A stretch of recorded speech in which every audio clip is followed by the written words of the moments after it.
आप देख रहे हैं न्यूज़ मोमेंट हिंदी। आइए जानते हैं आज की कुछ विशेष खबरें विस्तार रूप से।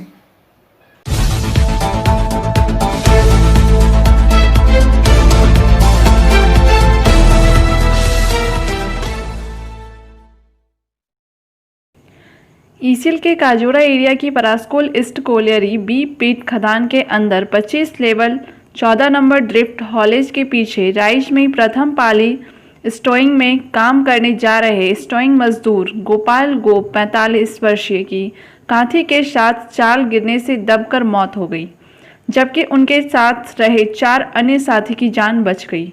इस घटना की जानकारी जब कोलियरी परिसर में मिली तो अफरा तफरी मच गई। घटनास्थल पर तमाम श्रमिक संगठन के प्रतिनिधि और कोलियरी अधिकारी घटनास्थल पर पहुंचकर स्थिति का जायजा लिया। श्रमिक संगठनों ने घटना की जांच कर कोलियरी के दोषी अधिकारियों के खिलाफ कार्रवाई की मांग कर रहे थे और मृतक के आश्रित को नौकरी और मुआवजे की मांग पर शव पीठ के पास रखकर आंदोलन किया। घटना के संबंध में साथी श्रमिक संतोष धोबी, नित्यानंद झा, रामस्वरूप दास और दयामय कुंडू ने बताया कि प्रथम पाली में हम लोग 25 लेवल 14 नंबर ड्रिफ्ट में स्टोइंग का काम कर रहे थे। तब समय लगभग 10:45 होगा। साथ में गोपाल गोप था। गोपाल 10 से 15 फीट के आगे काम कर रहा था। हम लोग पीछे काम कर रहे थे। ड्रिफ्ट के पास अचानक जोर से आवाज आई और एक बड़ा सा चाल के साथ कांथी गिर गया। कोलियरी एजेंट सत्याकाम आनंद और डॉक्टर उमेश प्रसाद, संजय सिंह KKSC, सपन चटर्जी, विजय गणेढ़ी HMS एरिया सेफ्टी ऑफिसर्स अंदर जाकर घटना की जांच कर शव को ऊपर उठाया। शव ऊपर लाने के बाद स्थानीय श्रमिकों ने शव चालक के पास ही रखकर नौकरी और मुआवजे की मांग पर हंगामा मचाया। उसके बाद श्रमिक संगठन और प्रबंधन के बीच बैठक का सिलसिला शुरू हुआ। बैठक में एटक के नेता व पूर्व राज्यसभा सदस्य RC सिंह, KKSC के महासचिव हरिराम सिंह, BMS के नरेंद्र कुमार सिंह, सीटू से विनोद कुमार सिंह, अखिलेश कुमार सिंह, युवा तृणमूल कांग्रेस के जिला अध्यक्ष रुपेश यादव, HMS के संगठन सचिव सब्बे आलम तथा अन्य सदस्यगण मौजूद रहे। प्रबंधन की ओर से एजेंट सत्यकाम आनंद, APM पुण्यदीप भट्टाचार्य, PM संजय भौमिक बैठक में शामिल रहे। बैठक में पत्नी अर्पणा गोप ने ज्वाइनिंग काजोड़ा एरिया में तथा 7 दिनों के अंदर बाकी का मुआवजा देने का करार हुआ। दाह संस्कार के लिए 90,000 जिसमें 50,000 रुपये तत्काल दिया गया, बाकी पोस्टमार्टम होने के बाद दिया जाएगा। खदान के अंदर फंसे श्रमिक दयामय कुंडू का भाई सुदामय कुंडू कोलियरी एजेंट में अपनी भाई की जानकारी ले रहे हैं। सुनिए यूनियन नेता हरिराम सिंह ने क्या कहा। फर्स्ट शिफ्ट में स्टोइंग का काम चलता है। स्टोइंग मजदूर गोपाल गोप और उसके साथ और 3-4 आदमी थे। वो लोग काम कर रहे थे। अचानक 11 साढ़े 11 बजे चाल आ गया, ऊपर से कोयला का चाल आ गया, उसी में दबा गया। संजोग से 3 आदमी तो बच गए। इसका जो है फैटल एक्सीडेंट हो गया। चाल क्यों आ गया? कोई सेफ्टी का क्या देखा? सेफ्टी का अभाव तो है। मैनेजमेंट के नेग्लिजेंसी के कारण ही कोई भी एक्सीडेंट खदान में होता है, उसके कारण ही होता है। और इसमें मैनेजमेंट का पूरा नेग्लिजेंसी है। बार बार वर्कर ने कहा था कि भाई यहाँ जगह ठीक नहीं है, किसी दिन एक्सीडेंट हो सकता है, लेकिन उस पर मैनेजमेंट ध्यान नहीं दिया और उसके लेकर के इतना बड़ा हादसा हुआ। आप लोगों का क्या डिमांड ये है कि कंपनी का जो गाइडलाइन है, गाइडलाइन के अंतर्गत जो भी उसको मिलना है हम लोग दिलाएंगे। अभी तुरंत उसके परिवार को, अभी वो लोग डिसाइड नहीं किया है, उसकी एक लड़की है और वो अपने यहाँ वाइफ है, तो उसमें से जो नौकरी करना चाहे उसको आज से ही हम लोग ज्वाइनिंग का व्यवस्था। सेफ्टी के बारे में खदान जो है अभी बंद रहेगा। कल से इंस्पेक्शन होगा, पूरी सेफ्टी की व्यवस्था होगी, तभी हमारे वर्कर खदान में जाएंगे। सर मजदूर नहीं था कि सही बात है, वर्कर बार बार बोलता है, उसके बाद भी मैनेजमेंट सुनता नहीं तो गरम तो होगा ही। अभी मैनेजमेंट जो PM हैं हमारे भौमिक साहब पहुँचे हुए हैं, एजेंट डॉक्टर सभी आ रहे हैं।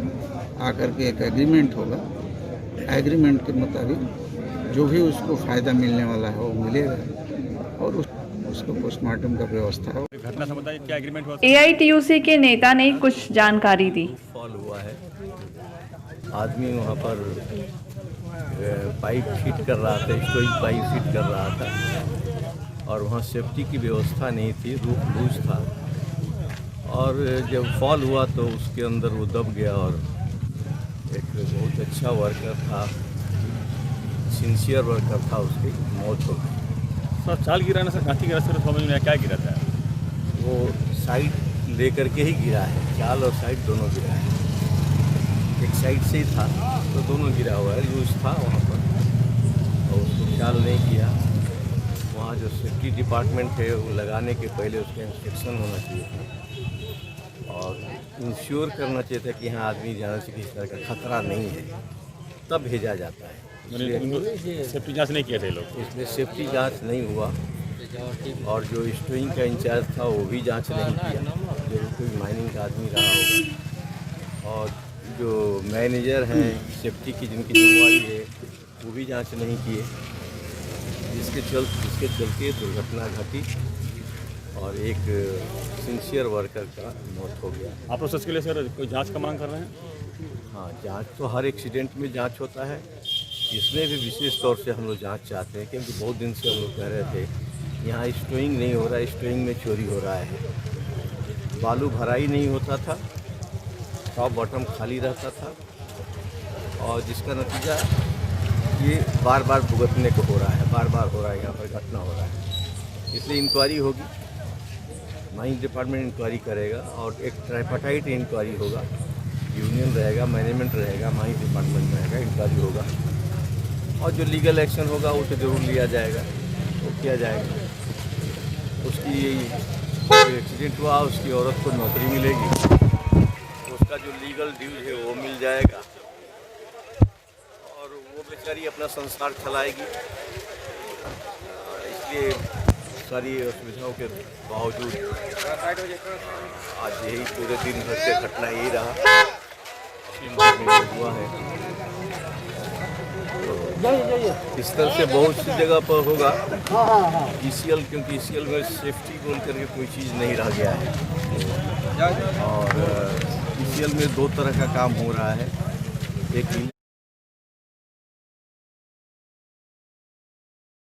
आसनसोल में एकमात्र दुकान जो अपने अलग तरीके के लिए प्रसिद्ध है। 100 साल पुरानी है ये दुकान। इनके पास कुछ बहुत से यूनिक प्रोडक्ट्स हैं। इनके पास खाकरों की काफ़ी वैरायटीज़ हैं जितने कि आसनसोल में आपको कहीं नहीं मिलेगी। इतना टेस्टी कि देखते ही मुंह में पानी आ जाए। इसका पता है Samiran Roy road, opposite in SBI bank, Asansol.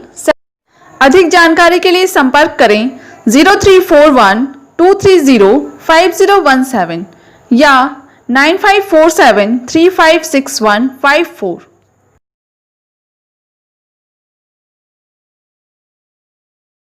Senior reporter विकास प्रसाद के अनुसार ईसीएल मुख्यालय के सम्मेलन कक्ष में मंगलवार को कोल इंडिया के 26वें स्थापना दिवस के पूर्व ही स्वच्छता जागरूकता अभियान 2019 के दौरान बेहतर कार्य निष्पादित एवं संपन्न करने हेतु दिए गए पुरस्कार के तहत स्वास्थ्य के क्षेत्र में बाजी मारते हुए सोनपुर बाजारी प्रथम स्थान पर रहा, जबकि कुनस्तोड़िया एरिया द्वितीय और काजोड़ा एरिया तृतीय स्थान पर रहा। जबकि बेहतर कार्य करने वाले 8 कर्मियों को भी प्रशस्ति पत्र एवं मोमेंटो देकर पुरस्कृत किया गया। जानकारी के अनुसार विभिन्न क्षेत्रों में सुंदर कार्य करने के लिए हौसला अफजाई करने हेतु दिए गए अवार्ड में पर्यावरण के मामले में फंक्शनल डायरेक्टरों की संतुष्टि पर महाप्रबंधक पर्यावरण मृत्युंजय कुमार को पुरस्कृत किया गया, जबकि गुणवत्ता के कॉरपोरेट अवार्ड के मामले में 3 मैट्रिक टन प्रति वर्ष उत्पादन करने वाले को बेहतर ओपन कास्ट माइन के तहत गौरांडी खुली खदान के लिए सलानपुर के कार्यकारी GM को पुरस्कृत किया गया। ईसीएल मुख्यालय में कार्यरत महाप्रबंधक इलेक्ट्रॉनिकल एंड मैकेनिकल डॉक्टर मानस कुमार मिश्रा को इंडिविजुअल एक्सीलेंस अवार्ड से नवाजा गया। वहीं ईसीएल मुख्यालय में कार्यरत महाप्रबंधक AK मोहंती को बेस्ट हेड ऑफ डिपार्टमेंट से नवाजा गया। राजमहल के प्रबंधक उत्खनन मिथिलेश कुमार तथा राजमहल खुली खदान के foreman incharge IC Madan Saha को एन कुमार इनोवेशन अवार्ड से नवाजा गया। वहीं पांडेश्वर एरिया के स्टोर बुधन चंद्र मुर्मू को आउटस्टैंडिंग स्पोर्ट्स पर्सन के रूप में नवाजा गया। सोनपुर बाजारी के सावेल ऑपरेटर बिंदु पासवान को फीमेल ऑपरेटर HIMM के लिए तथा झांझरा एरिया के wiring engine operator Kiran Devi को फीमेल ऑपरेटर के लिए नवाजा गया। बंकोला एरिया के महाप्रबंधक RC महापात्रा को best area general manager award से नवाजा गया।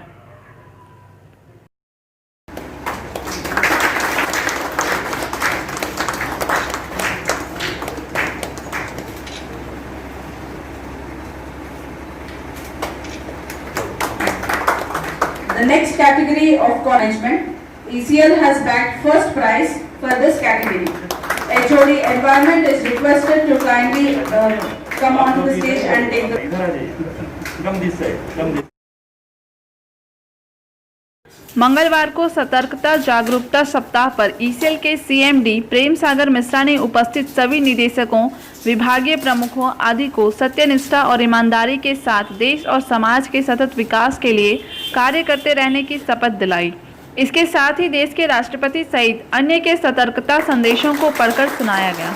जानकारी के अनुसार सांकटोरिया स्थित ECL मुख्यालय के सम्मेलन कक्ष में आयोजित एक सादे कार्यक्रम के मौके पर उपस्थित ECL के CMD प्रेम सागर मिश्रा, निदेशक तकनीकी जयप्रकाश गुप्ता, निदेशक तकनीकी की बी वीरा रेड्डी, निदेशक कार्मिक विनय रंजन, ECL के CMD के तकनीकी सचिव नीलाद्री राय, मुख्य सतर्कता अधिकारी मुकेश कुमार मिश्रा, महाप्रबंधक MK सिंह, विभागीय प्रमुख सहित अन्य अधिकारियों ने ECL के CMD प्रेम सागर मिश्रा के नेतृत्व में सतर्कता जागरूकता की शपथ ली।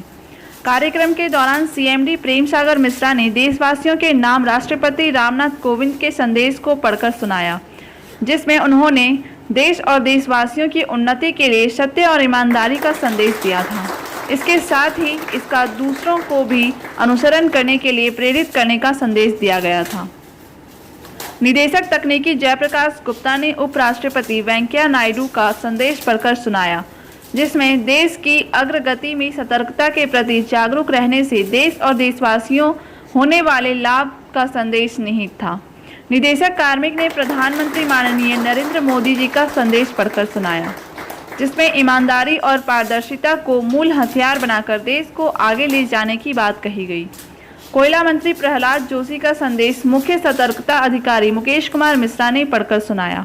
उन्होंने कहा कि कोविड की इस समस्या में देशवासी सहित विश्व भर में परेशानियां व्याप्त हैं, लेकिन इसी के बीच हमें राह तलाश कर सत्य और ईमानदारी के बदौलत हमें आगे बढ़ते जाना है। बाराबणी ब्लॉक चरणपुर सार्वजनिक दुर्गा पूजा 3 जो लगभग 100 वर्ष पुरानी है, हर वर्ष की तरह इस वर्ष भी 11वें दिन नारायण वंश सेवा उन लोगों के बीच दी गई, जहां 5 से 6 ग्राम खिचड़ी भोग का वितरण किया गया। इस बार खिचड़ी भोग का आधिकारिक रूप से उद्घाटन किए पश्चिम बर्धमान जिला परिषद सदस्य वनभूमि कर्माध्यक्ष पूजा माड्डी। इसके अलावा वहां उपस्थित रहे ईश्वर पासवान, राम परवेज हसन, गणेश बावरी, दीपेन बावरी, जेठूर बावरी, दोमहाने ग्राम पंचायत के उप प्रधान बाबुल हांसदा इत्यादि।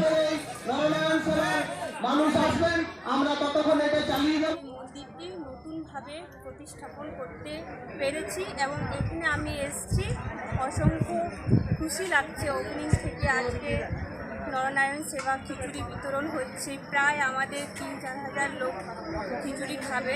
এই সেবা দিতে পেরে খুবই আনন্দ, মনে একটা। बाराबणी ब्लॉक के विभिन्न जगहों पर पूजा पंडाल का आयोजन किया गया।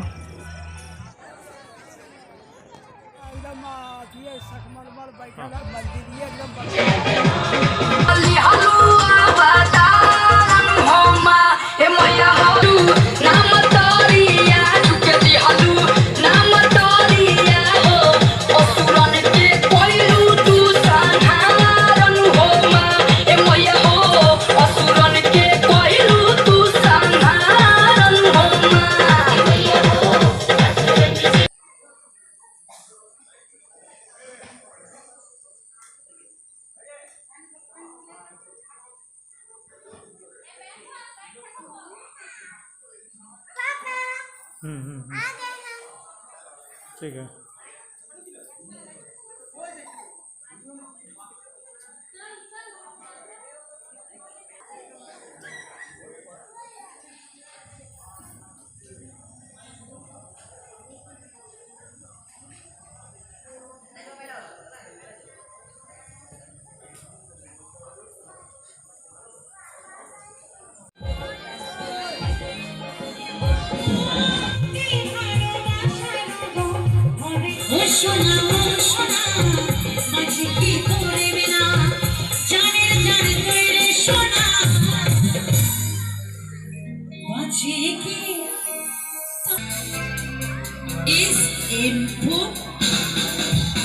সুবল সরকারের নিবেদন।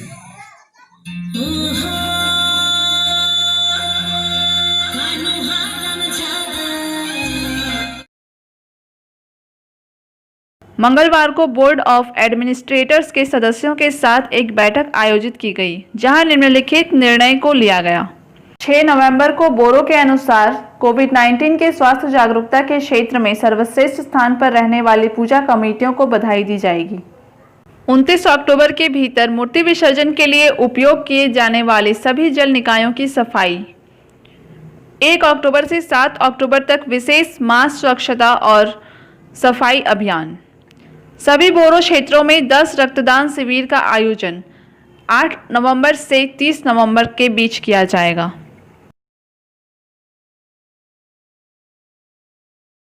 पिछले दिनों भारत के कई भागों में रेप और मर्डर की घटनाएं घटती आ रही हैं। कई जगह में प्रशासन ने एफआईआर ही दर्ज नहीं की, कई जगह में इसको छुपाने की कोशिश की गई। कई जगहों में यूपी के उन्नाव के एमएलए का हाथ भी नजर आया। अब पश्चिम बंगाल भी इसमें पीछे नहीं रहा। यहाँ पर भी कुछ इसी तरह की हालत है। बर्नपुर गुरुद्वारा प्रबंधक कमेटी ने इसकी कड़ी निंदा की है और दोषियों को सजा दिए जाने की मांग की है। यहाँ तक कि छात्र यूनियन को आगे आने के लिए पुरजोर वकालत की है। आइए सुनिए उन्हीं की आवाज़ में। वाहिगुरु जी का खालसा, वाहिगुरु जी की फतेह। गुरुद्वारा प्रबंधक कमेटी बर्नपुर और हमारी सिख संगत की तरफ से मैं अपने भारत के लोगों के साथ में अपने सिख समाज की तरफ से कुछ बातें शेयर कर रहा हूँ कि आज हमारे भारतवर्ष का जो हमारी नाबालिग बच्चियों के साथ में और हमारे देश की जो महिलाएं हैं उनके साथ में जो अपराधी इस टाइम जो अपराधियों का मनोबल इतना बढ़ चुका है कि हमारी जो महिलाएं या छोटी बच्चियां कहीं भी सुरक्षित नजर नहीं आ रही है भारतवर्ष में। कुछ दिन पहले ही अभी हमारे उत्तर प्रदेश की धरती हाथरस में वाल्मीकि समाज की हमारी एक लड़की के साथ में जो घटना वहां अपराधियों ने की थी वो बहुत ही निंदनीय और उसकी जितना भी निंदा की जाए वो कम थी। अभी हमने उसे नहीं भूला था कि थोड़े ही दिन पहले फिर पश्चिम बंगाल में बर्नपुर में हमारे ही गुरुद्वारा स्कूल की छात्रा अल्तमा फातिमा के साथ में जो 9वीं क्लास की नाबालिग बच्ची के साथ में कुछ अपराधियों ने फिर जो घटना को अंजाम दिया है उसकी भी हम काफ़ी निंदा करते हैं अपने सिख समाज की तरफ से। उस बच्ची के साथ में भी जो कर्म करके उसकी हत्या करके बीसी कॉलेज के तालाब में उसकी जो शव है उसे फेंक दिया, उसे पुलिस ने उसके शव को बरामद करके पुलिस ने उसके परिवार को नहीं पहचान कराने के बजाय उसका तुरंत पोस्टमार्टम करवाने के बाद उसके बाद पुलिस ने उसके परिवार को देके और तुरंत पुलिस के निर्देश पे उसका जो पार्थिव शरीर था उसको दफन करवा दिया गया। हमें नहीं मालूम कि हमारी पुलिस की क्या मजबूरियां हैं। आज एक और बहुत ही दिल दहला देने वाली घटना हमारे पवित्र पंजाब की धरती होशियारपुर जिले में 6 साल की नाबालिग बच्ची के साथ में जो दुष्कर्म करके उसके शरीर को अपराधियों ने जला दिया है, उसकी हम अपने सिख समाज की तरफ से बहुत हमारे अंदर में आक्रोश और गुस्सा भी हमारे अंदर में है और हम कहीं ना कहीं इस घटना पे काफ़ी हमारा सिख समाज शर्मिंदा है। क्यों कि ये जो घटना पंजाब होशियारपुर में घटी है वो एक ही परिवार के 2 सदस्य हैं जिन्होंने इस घटना को अंजाम दिया है। बहुत शर्म की बात है कि वो एक अपराधी जो तकरीबन बताया जा रहा है कि 80 साल का है। आज हम पूरे सिख समाज की तरफ से पंजाब के ऑनरेबल चीफ मिनिस्टर माननीय अमरिंदर सिंह जी को हम अपील कर रहे हैं कि वो जो अपराधी है उनको तुरंत से तुरंत या तो उनके शरीर को जला दिया जाए, नहीं तो फांसी में झुला दिया जाए। क्यों ऐसे अपराधियों को धरती पर रहने का कोई भी हक नहीं है। लेकिन आज मैं किसी टीवी चैनल के मार्फत से सुन रहा था कि कैप्टन अमरिंदर सिंह जी ने तुरंत अपनी प्रशासन को निर्देश दिया है कि इस केस को देख के तुरंत फास्ट ट्रैक कोर्ट में डाल के जो अपराधियों ने इस घटना को अंजाम दिया है उसे तुरंत से तुरंत कड़ी से कड़ी सजा दिलवाई जाए, उसे कहीं भी किसी भी जगह पर बख्शा ना जाए। लेकिन हम फिर भी अपने सिख समाज की तरफ से अपील करेंगे कि उन अपराधियों को या तो जलाया जाए, नहीं तो फांसी पे झुलाया जाए। जो भी अपराधी इस तरह की घटना कर रहे हैं, या तो उत्तर प्रदेश हो, राजस्थान, मध्य प्रदेश या हमारे पश्चिम बंगाल में ऐसी घटना करने वाले अपराधी कहीं पर भी हो, वो बचने नहीं चाहिए। हमारी बरनपुर में भी जो एक घटना घटी थी, पूरा बरनपुर को झकझोर के रख दिया है। इसमें एक दुख की बात यह है कि आज हमारे जो स्कूल कॉलेजेस के जो हमारे स्टूडेंट यूनियन के जो लोग हैं वो सारे चुप्पी साधे हुए हैं। आज हम अपनी गुरुद्वारा बनपुर की तरफ से अपील करेंगे कि जो हमारे स्कूल की बच्ची अल्तमा फातिमा के साथ में जो घटना को अंजाम अपराधियों ने दिया है कि हमारी इस टाइम पवित्र दुर्गा पूजा हम मना रहे हैं, लेकिन दुर्गा पूजा के बाद में जो हमारे स्टूडेंट यूनियन के लोग हैं, गुरुद्वारा स्कूल की जो मैनेजमेंट है वो सामने आए और उस परिवार को इस जो केस पे जो इतनी जघन्य अपराध उस फातिमा के साथ में, अल्तमा फातिमा के साथ में किया गया है, उसे इंसाफ जरूर मिलना चाहिए। ये हम हर भारतीयों का, खास करके हमारे बनपुर शहरियों का और हमारे सारे सिख समाज का, गुरुद्वारा प्रबंधक कमेटी और हमारा जो स्कूल मैनेजमेंट है, ये सब मिलके उस बच्ची को और उसके परिवार को हम न्याय दिलाएं। हम इतनी की अपील कर रहे हैं अपने भारतवर्ष के लोगों से और हमारी माननीय पुलिस प्रशासन से, खास करके ये अपील हमारी जरूर सुन के इस पर कड़ी से कड़ी कार्रवाई की जाए। वाहिगुरु जी का खालसा, वाहिगुरु जी की फतेह।